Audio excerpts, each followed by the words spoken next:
Salut à tous, aujourd'hui dans cette vidéo on va essayer de répondre à la question quelle est la meilleure IA et on va essayer de voir s'il existe vraiment un modèle d'intelligence artificielle qui superforme tous les autres modèles d'intelligence artificielle dans absolument tous les autres domaines. Pour cela on va essayer de se baser sur des benchmarks.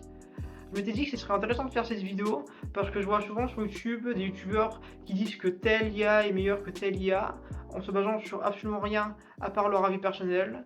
Du coup, je me suis dit que ce serait intéressant de faire une vidéo où on analyse des benchmarks et on essaie de déterminer quelle est la meilleure IA dans quel domaine. Je pense que faire cela va nous permettre de répondre à cette question de manière plus objective et de manière plus intemporelle.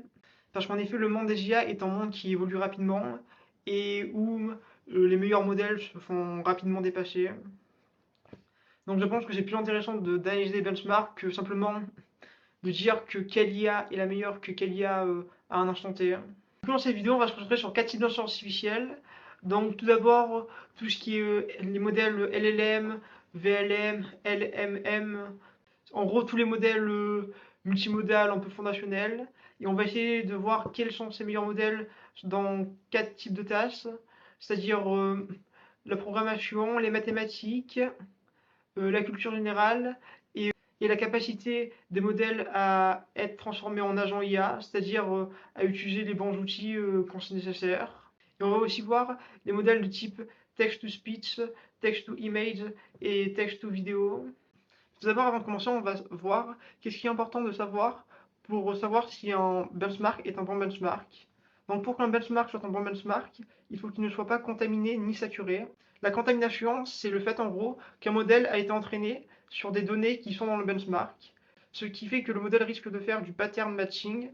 En gros, c'est le fait qu'il risque de recrasser simplement ce données d'entraînement sans vraiment répondre aux questions du benchmark, ce que les benchmarks ne servent pas à mesurer.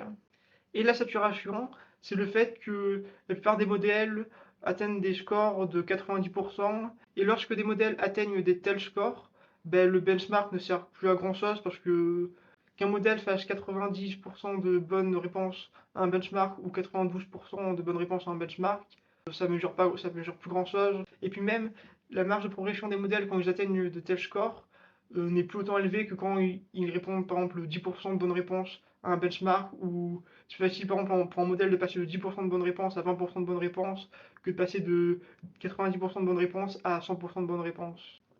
À part ça, il y a aussi le fait qu'un benchmark doit avoir un large éventail de données. Un benchmark doit avoir des objectifs bien définis, et les tests que mesure le benchmark doivent être bien alignés avec ses objectifs initiaux. Les résultats d'un benchmark doivent être aussi interprétables, c'est-à-dire que par exemple, si je fais un benchmark qui mesure la capacité d'un modèle à répondre à des questions de mathématiques niveau lycée, bah, si un modèle fait 80% de bonnes réponses à ce benchmark, je peux en déduire que ce modèle a un niveau d'un lycéen en ce qui concerne les mathématiques.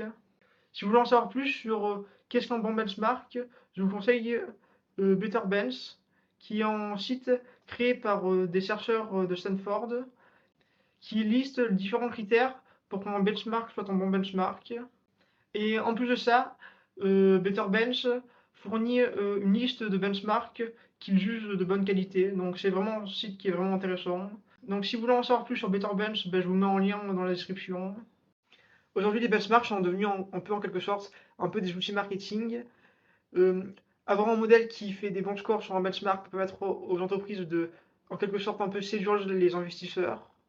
Et lever, je pense même aujourd'hui même des milliards d'euros, hein, tellement que c'est devenu un peu genre n'importe quoi. Ça permet aussi aux entreprises de gagner bah, des utilisateurs, hein. Je pense que si on a un modèle qui fait vraiment des très bons scores dans un domaine particulier, on peut très vite genre attirer des centaines de milliers d'utilisateurs juste en disant oui, mon modèle il a fait des bons scores dans ce domaine-là. Donc aujourd'hui, les benchmarks c'est devenu un peu un outil marketing. On peut par exemple noter le cas de Frontier Math, qui devait être censé lutter contre la contamination des benchmarks et la saturation des benchmarks dans le domaine des mathématiques. Pour cela, Frontier Math devait créer un benchmark comportant 300 questions qui n'avaient jamais été encore posées, donc des toutes nouvelles questions, pour éviter justement la contamination des données dans le benchmark. Ce benchmark avait été fait par 70 mathématiciens, et il y avait notamment deux médaillés Field qui avaient recommandé ce benchmark, comme Torrance Tao, qui avait dit que ce benchmark était vraiment challengeant et qu'il allait résister aux meilleurs modèles d'IA pendant quelques années encore. Et Timothy Gower avait dit que si un modèle arrivait à répondre à une seule question, ce serait déjà bien, et qui ne voyait absolument pas que ce benchmark pouvait être saturé par des modèles d'IA. Mais il s'est avéré que en fait, ce benchmark avait été commandité par OpenIA et que OpenIA possédait 250 réponses sur les 300 questions qui étaient dans le benchmark. Du coup, le benchmark n'a plus aucune utilité parce que OpenIA peuvent entraîner leur modèle sur les réponses du benchmark et contaminer contaminer le benchmark. Pour être le plus objectif possible, on va se baser sur des leaderboards sur le site Artificial Analysis, parce que la plupart des laboratoires d'intelligence artificielle mentent un peu sur les performances de leur modèle sur leur benchmark, en par exemple faisant plus raisonner leur modèle quand il s'agit de thinking model, et aussi en ne précisant pas quel nombre de shots ils font pour atteindre de tels scores dans leur benchmark. Artificial Analysis est vraiment un site intéressant parce qu'il ne mesure pas que l'intelligence des modèles d'IA, mais il mesure aussi par exemple leur latence avec par exemple en mesurant leur TFT, leur time to first token, ou encore en mesurant le prix des fournisseurs de ces IA. Parce qu'on oublie souvent, mais même les modèles propriétaires, closed source, peuvent avoir plusieurs fournisseurs. Par exemple, les modèles d'OpenIA sont fournis par OpenIA, mais aussi par Microsoft Azure. Et c'est pareil pour Anthropic. C'est-à-dire qu'on pouvait accéder au modèle d'Anthropic directement avec les API d'Anthropic, mais aussi en utilisant Google ou Amazon. Donc on va commencer par s'intéresser aux benchmarks qui sont un peu généralistes, qui sont censés mesurer les capacités des modèles sur un large éventail de choses. Si vous voulez regarder un peu comment fonctionne Artificial Analysis, je vous mets le lien en description. Du coup, on va d'abord commencer par regarder les performances des modèles sur MMLU Pro. Alors MMLU Pro, c'est un benchmark qui de base est une version améliorée du benchmark MMLU. Le benchmark MMLU, c'est un benchmark qui est censé mesurer les connaissances des modèles en médecine, philosophie et mathématiques. Et MMLU Pro, c'est une version plus compliquée de ce benchmark, qui cette version cherche plus à mesurer le raisonnement des modèles dans ces disciplines plutôt que juste leur savoir. Par exemple, les modèles dans cette version du benchmark ont le choix entre 10 réponses au lieu de 4 dans la version initiale de MMLU. Du coup, c'est beaucoup plus compliqué pour un modèle de répondre correctement à une question. Donc pour MMLU Pro, les 3 premiers modèles sont DeepSeek R1, O1 et Claude 3.7 Sonnet Thinking. Donc ces 3 thinking modèles obtiennent tous les 3 un score de 84%. Après pour ce qui est des modèles de base qui ne sont pas des modèles de raisonnement, on a en première position la version expérimentale de Gemini 2 Pro. Après on a Claude 3.7 qui obtient un score de 80%. Et après on a Gemini 2 Flash, c'est-à-dire la version plus rapide de Gemini, qui lui obtient un score de 78%. GPT-4o et Claude 3.5 Sonnet obtiennent tous les deux un score de 77%. Donc maintenant on va voir le leaderboard du benchmark GPQA Diamonds, qui est un benchmark qui est basé sur un sous-ensemble de données du benchmark GPQA. Alors le benchmark GPQA, c'est un benchmark qui est censé mesurer la capacité des modèles à répondre à des questions scientifiques dans le domaine de la biologie, de la physique et de la chimie. Et ce benchmark est censé poser des questions du niveau d'un doctorant, c'est-à-dire que d'une personne qui est en train de passer un doctorat. Et GPQA Diamond, c'est, comme je l'ai dit, un benchmark qui est basé sur un ensemble de ces questions du benchmark GPQA. Et GPQA Diamond, ce benchmark est censé poser des questions d'un niveau d'un docteur, donc vraiment des questions assez compliquées. Pour ce qui est des leaders de ce benchmark, on a O3 Mini Height et Claude 3.7 Sonnet Thinking en première position avec 77% de bonnes réponses. Après, on a O1 et O3 Mini en deuxième, quatrième position, ça dépend de comment vous calculez ça, avec tous les deux un score de 75%. Les premiers modèles qui ne sont pas des thinking models, on a GPT 4.5 avec 71% de bonnes réponses. Après, on a Claude 3.7 Sonnet avec 66% de bonnes réponses. Et enfin, on a Gemini 2 Flash avec 62% de bonnes réponses. Et pour ce qui est des modèles qui sont open source, enfin qui sont pas propriétaires, on a DeepSeek R1 en premier avec 71% de bonnes réponses. Du coup, maintenant, on va se concentrer sur Humanity Last Exam. Donc Humanity Last Exam, c'est un benchmark qui est censé mesurer la capacité des modèles sur un large éventail de tâches, comme l'humanité, les sciences naturelles ou encore les mathématiques. Ce benchmark a pour vocation d'être très très dur, c'est-à-dire que ce benchmark est destiné à poser des questions d'un niveau expert dans ces différents domaines. Humanity Last Exam comporte plus de 3000 questions et a été fait par plus de 1000 chercheurs à travers 500 institutions et 50 pays, donc c'est vraiment un très gros projet. Il a été fait grâce à deux organisations, Scale IA, qui est une entreprise dans le domaine de l'intelligence artificielle, qui est assez connue parce que c'est une grosse entreprise qui vend des gros datasets de données pour entraîner des modèles d'intelligence artificielle. Et aussi par le Center for IA Safety, qui est une organisation à but non lucratif qui est basée à San Francisco, qui a pour but de garantir la sécurité des intelligences artificielles. Ce benchmark avait été fait pour lutter un peu contre la saturation des benchmarks et la contamination des benchmarks. À l'heure où j'avais créé ce benchmark, les meilleurs modèles répondaient qu'à 2% de bonnes réponses sur ce benchmark. Donc pour ce qui est du leaderboard de Humanity Last Exam, on a O3 Mini Height en première position avec 12% de bonnes réponses. Après en deuxième position, on a Claude 3.7 Sonnet Thinking avec 10% de bonnes réponses. Et en troisième position, on a DeepSeek R1 avec 9% de bonnes réponses. Et O3 Mini avec 9% de bonnes réponses aussi. Et pour ce qui est des modèles qui ne sont pas des thinking models, on a Gemini 2 Pro, enfin la version expérimentale de Gemini 2 Pro, qui est premier des modèles qui ne sont pas des thinking models avec 7% de bonnes réponses. On a DBRX, qui est un modèle que je ne connaissais pas, qui lui est deuxième des non-thinking models, et qui lui fait 6% de bonnes réponses, et qui en plus est open source. Et après, ce qui est aussi étonnant, c'est qu'on a aussi Lama 2 7b, qui fait 6% de bonnes réponses, qui est un peu un vieux modèle, et avec seulement 7 milliards de paramètres, et pourtant il est troisième des non-thinking models. Du coup, pour conclure un peu sur ces tests un peu général, j'ai modifié le HTML de la page Artificial Analysis pour faire une moyenne de ces trois benchmarks, pour savoir quel est le meilleur modèle d'intelligence artificielle en connaissance générale et en raisonnement un peu général. Le premier, c'est Claude 3.7 Sonnet Thinking, qui obtient une moyenne de 57%. Après, on a O3 Mini Height, qui obtient une moyenne de 56%. Et c'est pareil pour O1, qui obtient aussi une moyenne de 56%. Après, on a DeepSeek R1 qui arrive quatrième et qui est le premier modèle open source qui obtient une moyenne de lui 55%. Et après, pour ce qui s'agit des modèles qui ne sont pas des thinking models, genre des modèles de base, on a en première position on a Gemini Pro, enfin la version expérimentale de Gemini Pro qui obtient une moyenne de 50%. En deuxième position des non-thinking models, on a Claude 3.7 Sonnet qui obtient une moyenne de 48%. Et Gemini 2 Flash qui obtient une moyenne de 47%. Et le premier non-thinking model qui est open source, c'est Qwen 2.5 Max qui obtient une moyenne de 47%. Donc maintenant on va parler de benchmark en mathématiques. Donc on va commencer par parler de AIM24, qui est l'American Invitational Mathematics Examination, qui est une compétition prestigieuse pour les meilleurs lycéens américains, qui a lieu une fois par an, où les lycéens américains ont 30 questions à répondre en mathématiques. Cela peut inclure de l'algèbre ou même de la géométrie. C'est vraiment une compétition qui est assez large, qui touche à tous les domaines des mathématiques.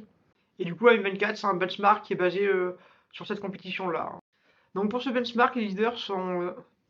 donc le premier modèle, c'est O3 Mini High, qui obtient un score de 86%, donc qui est vraiment assez loin devant. Après, on a KWK 32 bits, qui obtient un score de 78%, qui est le modèle d'Alibaba. Après, on a en troisième position, on a O3 Mini, la version normale, qui obtient un score de 77%. Le premier modèle qui est open source, c'est la version distillée de Qwen 32 bits de DeepSeek R1. Et pour ce qui est des premiers non-thinking models, donc ils sont assez loin, c'est vraiment impressionnant. Les thinking models surperforment vraiment les non-thinking models. Et le premier non-thinking model, c'est Gemini, enfin la version expérimentale de Gemini Pro, qui obtient un score de 36%. Après, on a Gemini 2 Flash qui obtient un score de 33%. Et enfin, après, on a encore un modèle de Google. Donc, Google sont vraiment bons pour faire des non-thinking models qui sont bons en mathématiques. On a Gemini 2 Flashlight Preview qui obtient un score de 30%. Et le premier non-thinking model qui est open source, c'est Llama 3.3 70 bits qui obtient un score de de pareil que Gemini Flash Lite Preview, qui obtient un score de 30%. Du coup, en fait, c'est déjà tout pour les benchmarks des mathématiques, parce que l'autre benchmark en mathématiques, c'était Math 500, mais en fait, ce benchmark, il est complètement saturé, donc ça n'a pas d'intérêt de parler d'un benchmark où tous les modèles font 90% de bonnes réponses. Du coup, maintenant, on va passer au benchmark qui permet de mesurer les capacités des modèles en programmation. On va commencer par Live Code Bench, qui est un benchmark qui mesure la capacité des modèles à répondre à des questions sur LeetCode, AdCoder et CodeForce. Comme j'ai dit, ce benchmark mesure la capacité des modèles à avoir des bonnes réponses sur ces plateformes-là, dans des tâches de génération de code, de prédiction d'output et de réparation de code, de réparation de bugs. Donc dans ce benchmark, il n'y a pas photo. Les 3 premiers modèles, c'est des modèles d'OpenIA. Le premier modèle, c'est O3 Mini i, qui obtient un score de 73%. Après, le deuxième, c'est O3 Mini, qui obtient un score de 72%. Et le troisième, c'est O1, qui obtient un score de 68%. Après, le premier modèle qui est open source, c'est DeepSeek R1 avec un score de 62%. Et pour ce qui est des non-thinking modèles, le premier, c'est Claude 3.7 Sonnet, qui obtient un score de 39%. Et le deuxième, c'est Claude 3.5 Sonnet, qui obtient un score de 38%. Donc il est pas loin de Claude 3.7 Sonnet. Et après, on a DeepSeek V3, qui est égalité avec Qwen 2.5 Max, qui obtient tous les deux un score de 36%. Et là, c'est pareil, les thinking modèles surperforment vraiment les non-thinking modèles en programmation. Le prochain benchmark, c'est C-Code. Donc C-Code, c'est un benchmark qui est censé mesurer la capacité des modèles à générer du code pour résoudre des problèmes scientifiques dans 6 domaines et 16 sous-domaines. Ces sous-domaines, c'est la physique, les maths, la science des matériaux, la biologie et la chimie. C-Code contient plus de 80 problèmes qui sont décomposés en 338 sous-problèmes. Et c'est un benchmark qui est particulièrement dur pour les LLM. Donc il y a 3 leaders dans ce benchmark. Il y a Claude 3.7 Sonnet Thinking, O3 Mini et O3 Mini i qui obtiennent tous les 3 un score de 40%. Donc activer le mode height dans O3 Mini ne sert à rien visiblement. Après le premier modèle open source c'est en 4ème position la version de DeepSeek R1 distillée par Qwen 32 milliards de paramètres. Le premier modèle qui n'est pas un thinking model c'est Claude 3.7 Sonnet qui obtient un score de 38%. Le deuxième modèle c'est DeepSeek V3 qui obtient un score de 35%. À égalité avec Claude 3.5 Sonnet qui obtient aussi un score de 35%. Du coup, pour ce qui est des résultats de ces deux benchmarks, alors c'est très clair. Les meilleurs modèles de génération de code sont les modèles d'OpenIA. Le premier modèle est O3 Mini Height avec 57% de bonnes réponses. Le deuxième modèle est O3 Mini avec 56% de bonnes réponses. Le troisième modèle est O1 avec 52% de bonnes réponses. Le premier modèle qui est open source, c'est DeepSeek R1 avec 49% de bonnes réponses. Pour ce qui est des non-thinking modèles, on a en première position Claude 3.7 Sonnet avec un résultat de 39%. Après, on a Claude 3.5 Sonnet avec un résultat de 37%. Et après, juste après, on a DeepSeek V3 avec un résultat de 36%. Donc maintenant, on va passer au benchmark qui mesure la capacité des modèles à être agentiques. En gros, c'est-à-dire qui mesure la capacité des modèles à utiliser les bons tools. En gros, genre en programmation, c'est genre utiliser les bonnes fonctions pour permettre au modèle de faire les bonnes choses. Donc dans ce domaine-là, j'ai trouvé plusieurs benchmarks, mais la plupart de ces benchmarks n'offraient pas bon leaderboard, ou la plupart des modèles c'était des vieux modèles, donc je voyais pas trop l'utilité de parler de ces benchmarks-là, même si il y avait des benchmarks qui étaient vraiment très intéressants. Mais j'ai trouvé deux benchmarks qui viennent de SEAL, la Scale Safety Evaluation Alignement Lab de Scalia. En gros, c'est un département de Scalia. Et ils ont deux benchmarks qui permettent de mesurer la capacité des modèles à être agentiques. Ils ont deux benchmarks qui s'appellent Agentic Tool Use, qui se divisent en deux versions. Une version entreprise et une version chat. Donc pour nous, la version la plus intéressante, c'est la version entreprise. Donc en gros, dans cette version-là, en gros, on va donner au modèle des objectifs à atteindre. Et pour cela, il va devoir utiliser des tools pour effectuer des actions.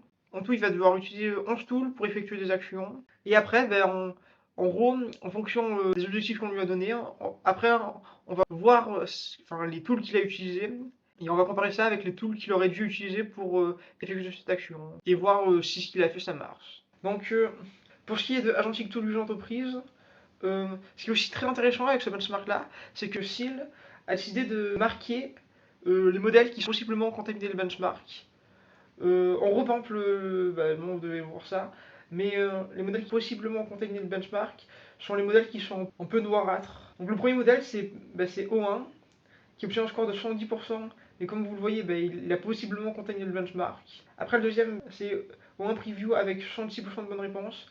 Le troisième modèle, c'est DeepSeek R1 avec 65% de bonnes réponses, et c'est aussi le premier modèle open source. Du coup, là, pareil, les thinking models font légèrement des meilleurs scores que les non-thinking models. Le premier non-thinking model, c'est Claude 3.7 Sonnet, mais lui, pareil, il a aussi possiblement contaminé le benchmark, qui obtient un score de 64% de bonnes réponses. Le deuxième non-thinking model, c'est GPT-4o, qui obtient 64% de bonnes réponses. Pareil que Claude 3.7 Sonnet au final. Par contre, lui, il suspecte pas qu'il ait contaminé le benchmark. Et le troisième non-thinking model, c'est GPT 4.5, qui obtient un moins bon score que GPT 4o, qui obtient lui 63% de bonnes réponses et qui a aussi possiblement contaminé le benchmark. Et le premier non-thinking model qui est open source, c'est DeepSeek V3 avec 62% de bonnes réponses. Après, on va quand même parler de Agentic Tool Use Chat, même si c'est moins intéressant pour nous. En gros, c'est un benchmark qui va mesurer la capacité des modèles à utiliser deux tools qui sont beaucoup utilisés genre dans les chatbots, qui sont la capacité des modèles à utiliser un interpréteur Python quand c'est nécessaire pour pouvoir avoir une réponse qui soit plus formelle. Et la capacité des modèles à utiliser un moteur de recherche, à faire un espèce de RAG pour avoir des informations qui sont plus correctes, précises et à jour. Du coup, dans Agentic Tool Use, la version chat de Agentic Tool Use, le premier modèle, c'est O3 Mini High, qui obtient 63% de bonnes réponses. Le deuxième modèle, c'est O3 Mini Medium, qui obtient 62% de bonnes réponses. Après, on a le premier modèle open source, qui est DeepSeek R1, avec 60% de bonnes réponses. Et du coup, là, c'est pareil, hein, les thinking models font des meilleurs scores que les non-thinking models. Et le premier non-thinking model, qui est aussi le premier modèle, le premier non-thinking model open source, c'est DeepSeek V3 avec 58% de bonnes réponses. Après, donc, pour les non-thinking models, on a Gemini 2 Pro, enfin la version expérimentale de Gemini 2 Pro avec 57% de bonnes réponses. Et pour finir, on a GPT-4o avec 56% de bonnes réponses. Du coup, comme je l'ai dit, le seul benchmark que je trouve assez intéressant pour moi dans ce domaine-là, c'est la version entreprise de Agentic Tool Use. La version chat, elle est beaucoup moins pertinente. Pour moi, les modèles qui ont la meilleure capacité à devenir agentique sont les modèles qui obtiennent les meilleurs scores dans la version entreprise de Agentic Tool Use. Du coup, maintenant, on va passer au benchmark que moi j'appelle le subjectif. En gros, ces benchmarks sont un peu comme des arènes où on va avoir deux modèles qui vont devoir répondre à un prompt. Et après, il y aura un utilisateur qui va devoir choisir quel est le modèle qui a généré la meilleure chose. Et en fonction des préférences des gens, en gros, ces modèles, on va leur attribuer des points qu'on appelle des Elo. C'est un peu comme aux échecs. Et il y a différents benchmarks qui permettent de faire ça. C'est beaucoup utilisé justement pour tout ce qui est genre modèle de génération d'images, modèle de génération de vidéos et modèle de génération d'audio, parce que c'est des choses qui sont assez subjectifs. Enfin, la qualité d'une génération d'un média, c'est quelque chose d'assez subjectif. Mais il y a aussi des benchmarks de ce type-là pour des modèles de génération de texte, comme des LLM, des VLM ou des LMM. On a par exemple un benchmark qui est très connu dans ce domaine-là, on a Chatbot Arena, qui est un benchmark où en gros, deux modèles vont avoir le même prompt, et en gros, on va avoir deux réponses d'LLM, et on va devoir choisir quelle est la meilleure réponse entre ces deux modèles d'LLM. Pour parler vite de Chatbot Arena, les leaders de ce benchmark sont actuellement GPT 4.5 Preview, avec un Elo de 1404. Après on a Gemini 2 Flash Thinking avec un Elo de 1384. Et c'est le premier modèle, le premier thinking model. Donc c'est assez intéressant que constater que genre les thinking models font des moins bons scores que les non thinking models. Et c'est aussi ça qui montre que genre un peu la faiblesse de Chatbot Arena, c'est que bah, dire la subjectivité des gens, c'est pas forcément, ça mesure pas forcément genre vraiment la qualité des modèles. Après du coup, je reprends. En troisième position, on a Gemini 2 Pro enfin la version expérimentale de Gemini 2 Pro, avec 1380 d'Elo. Après, pour clôturer le podium des non-thinking models, on a en quatrième position, on a GPT-4o. Après, en deuxième position des thinking models, et qui est le premier modèle open source, on a DeepSeek R1 avec un Elo de 1361. Et après, on a, pour clôturer le podium des thinking models, on a O1 avec un Elo de 1353. Le premier non-thinking model open source, c'est Gamma 3, 27 milliards de paramètres. C'est un nouveau modèle de Google. En gros, c'est la série de modèles open source de Google, Gamma. Après, un autre benchmark de ce type-là qui est aussi assez intéressant, c'est WebDev Arena. En gros, cette fois-ci, dans ce benchmark-là, en gros, les modèles vont devoir générer du code pour réaliser des pages web. En gros, on va avoir, comme dans cette boîte Arena, on va avoir deux modèles qui vont devoir répondre tous les deux en même prompt. Et après, on va avoir un utilisateur qui va devoir choisir quel modèle a généré le meilleur code. Du coup, dans ce benchmark, il n'y a vraiment pas photo. Les meilleurs modèles sont des modèles anthropiques. Et vraiment, le premier modèle, c'est genre Claude 3.7 Sonnet. Il est vraiment loin devant avec un Elo de 1363. Après, pareil, bon, du coup, on a toujours un modèle anthropique. On a Claude 3.5 Sonnet avec un Elo de 1247. Et du coup, là, c'est pareil, genre les non-thinking models font des meilleurs scores que les thinking models. Donc, ça, c'est bizarre. Après, en troisième position, on a le premier, bah, du coup, thinking model, qui est aussi le premier modèle open source. On a DeepSeek R1 avec un Elo de 1205. Après, on a Grok 3 avec un Elo de 1148, pardon. Et qui clôture le podium des non-thinking models. Après, le deuxième thinking model, on a O3 Mini i avec un Elo de 1147. Et pour clôture le podium des thinking models, on a O3 Mini avec un Elo de 1100. Le premier non-thinking model qui est open source, c'est DeepSeek V3 avec un Elo de 963. Bon, il est assez loin derrière, lui. Du coup, maintenant, on va enfin passer au benchmark qui mesure la capacité des modèles de génération d'images, de vidéos et d'audio. Donc, comme je l'ai dit, en fait, la plupart de ces benchmarks-là en fait, sont des benchmarks un peu subjectifs, où en gros, ça va être comme dans Chatbot Arena ou WebDev Arena. Du coup, on va se baser sur des benchmarks qui viennent encore du site Artificial Analysis. En gros, ils ont trois arenas qui est assez bien. Ils ont une arena qui s'appelle Image Arena, où en gros, genre, on va donner un prompt à deux modèles de génération d'images, et après, l'utilisateur va devoir dire quel modèle a généré la meilleure image, et après, en fonction des réponses du utilisateur, ben, tel modèle de génération d'image va monter dans le classement ou il va baisser dans le classement. On a pareil pour Video Arena et pareil pour Speech Arena. Du coup, pour commencer, on va commencer par Image Arena. Et avant de commencer, je suis en train de préciser, en gros, Image Arena, ils ont plusieurs leaderboards. Ils ont un leaderboard général, en gros, qui mesure la capacité des modèles de manière générale à faire de bonnes images.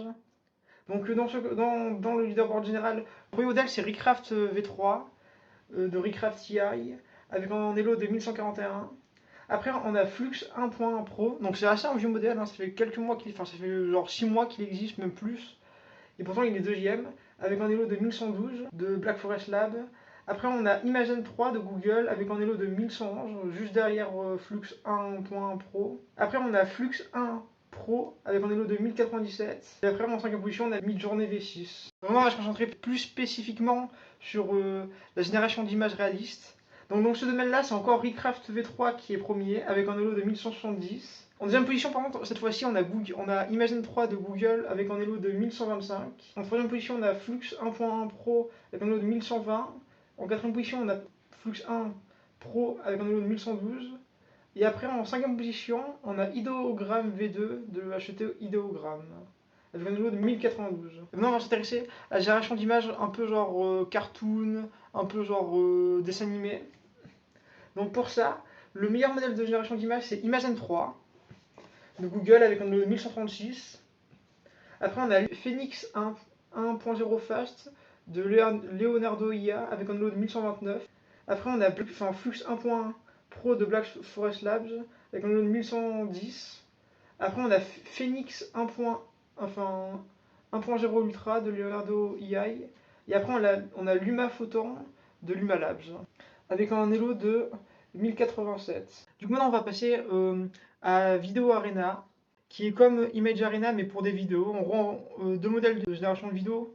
vont avoir un empreinte, et après un utilisateur va devoir choisir quelle est la meilleure vidéo entre entre ces deux vidéos, et en fonction des résultats des utilisateurs, tel modèle de génération vidéo va monter ou baisser dans le classement. Donc contrairement à Image Arena, dans Video Arena on n'a pas de différentes catégories comme par exemple réaliste, cartoon, on a juste une catégorie principale, un leaderboard principal. Donc le premier modèle c'est VO2 avec un Elo de 1141 qui est quand même assez devant. Après le deuxième modèle c'est Kling.1.5 Pro avec un Elo de 1082. Après en troisième position on a Sora d'OpenIA avec un Elo de 1078. En quatrième position on a Text to Video 01 de Minimax avec un Elo de 1066. Et en cinquième position on a Pika 2 de Pika Art avec pareil comme le modèle de Minimax avec un Elo de 1066. Malgré le fait que j'ai dit qu'il n'existait pas de benchmark qui permettait de mesurer de manière objective la qualité des modèles de génération d'images ou de vidéos, parce que c'était quelque chose qui était plus lié à la subjectivité. Il existe quand même certains benchmarks, comme par exemple pour des modèles de génération d'images, on a DPG Bench, qui est un benchmark qui va permettre en gros de mesurer la précision des modèles de génération d'images. En gros, on va donner à un modèle de génération d'images un prompt, et après on va charger un deuxième modèle de détection d'objets qui lui va répertorier qu'est-ce que le modèle a généré, qu'est-ce que le modèle de génération d'images a généré, et si genre tous les éléments du prompt apparaissent dans l'image. Par exemple, il va noter le nombre de personnes, les éléments qu'il y a dans l'image, etc. Pour les modèles de génération de vidéo, on a à peu près la même chose. On a ActivityNet 200 qui va faire à peu près pareil que DPG Bench. Mais j'ai décidé de ne pas en parler parce que déjà ces benchmarks ils possèdent pas de leaderboard qui sont genre mis à jour. Et du coup, faire des modèles qui testent, c'est des vieux modèles, donc ça n'a pas trop d'intérêt. Et du coup, pour finir, on parlait de Speech Arena. Du coup, Speech Arena, c'est pareil que Image Arena ou Video Arena, mais pour la génération d'audio. On va donner un prompt à deux modèles de génération d'audio, et après l'utilisateur va devoir choisir entre quel modèle a généré le meilleur audio. Et après, en fonction des choix des utilisateurs, tel modèle va monter ou tel modèle va descendre dans les benchmarks. Donc pour Speech Arena, c'est pareil que genre Video Arena, on n'a pas de sous-catégorie, donc on a que genre un leaderboard général. Donc le premier modèle, c'est le modèle d'OpenIA. Les deux premiers modèles, c'est des modèles d'OpenIA. Donc en premier, on a Text-to-Speech One HD d'OpenIA avec un Elo de 1150. Après, on a Text-to-Speech One d'OpenIA avec un Elo de 1137. Après, on a Multilingual V2 de Eleven Labs avec un Elo de 1111. Après, on a Turbo V2.5 avec un Elo de 1108 d'Eleven Labs encore. Et après, on a Sonic English de Cartagia IA. Du coup, c'est déjà fini pour cette vidéo. Pour répondre à la question du début, du coup, non, il n'existe pas un modèle d'intelligence artificielle qui surperforme tous les autres dans absolument tous les domaines. J'ai fait un petit graphique qui vous montre quels sont les différents meilleurs types de modèles dans différents types de tâches. Donc voilà, en culture générale, voilà le meilleur modèle open source en termes de thinking model, c'est DeepSeek R1 par exemple. Pour ce qui est des chat modèles, c'est par exemple le Minimax Text One. Après, en mathématiques par exemple, le meilleur thinking model open source c'est KWK 32 bits, enfin 32 milliards de paramètres, etc. etc. Voilà, c'est un petit récap de la vidéo. Après, il y a quand même certains modèles que je n'ai pas parlé durant cette vidéo, mais qui sont quand même très intéressants. Par exemple, j'ai parlé de Sésame, du modèle de génération de texte Sésame, qui a fait énormément parler de lui sur Twitter, qui est vraiment très bien, mais il est sorti à peu près au même moment où j'ai tourné la vidéo. C'est un peu le risque de faire des vidéos genre, qui sont un peu genre, mainstream. Et après, il y a aussi plein d'autres modèles qui sont très très intéressants, mais qui sont assez spécifiques. Par exemple, je n'ai pas parlé de OmniParser, mais OmniParser c'est quelque chose qui m'intéresse aussi énormément. OmniParser 2, genre, c'est vraiment quelque chose qui fonctionne vraiment bien. J'ai pas aussi parlé, par exemple, il y a un autre modèle que j'ai trouvé très intéressant de la part de Microsoft, c'est Magma. En gros, c'est genre littéralement ce qu'ils appellent en Foundational Agent Model, je crois. Et c'est eux ce qu'ils appellent en modèle fondationnel pour les agents IA. Donc c'est vraiment, ça prouve qu'ils sont très intéressés par les agents IA, Microsoft. Et en gros, c'est un modèle d'intelligence artificielle qui serait capable d'effectuer des tâches dans l'environnement web ou encore dans l'environnement réel comme des robots. Et c'est vraiment très intéressant. Ouais, bah en fait, il y en a des modèles que j'en ai pas parlé, il y en a plein, mais voilà. J'espère que cette vidéo elle vous aura plu et ma prochaine vidéo sur cette chaîne YouTube parlera certainement du prompt engineering, donc n'hésitez pas à vous abonner si ça vous intéresse. Allez, ciao!